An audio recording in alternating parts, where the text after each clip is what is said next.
Воз прегази две лица на железничката пруга помеѓу Гевгелија и Демиркапија. Несреќата се случила утринава околу 2 часот и 20 минути, кога товарен воз кој се обраќал на релација Гевгелија-Трубарево ги прегазил лицата кои лежеле на пругата.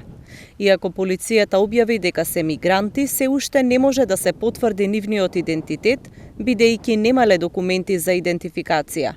Од Центарот за управување со кризи во Гевгелија велат дека бројот на мигранти кои што престојуваат во транзитниот центар Винојук не е многу поголем од вообичаениот за овој период од годината. Ситуацијата во транзитниот центар Винојук моментално е мирна. Според оние податоци кои што РЦУ Гевгелија располага, во моментов има сместено 24 мигранти. Тие се претежно 7 од Куба, 4 од Пакистан, 9 од Сирија, еден маж од Мароко, еден маж од Турција, едно дете од Афганистан и еден маж од Индија. Тие се вкупниот број на мигранти од 24. Инаку во изминатиот период, некаде од 20 јуни до 27 јуни, че во изминатава недела, регистрирани се според информацијата на МВР вкупно 333 мигранти, кои нелегално престојувале на погрешна Република Северна Македонија.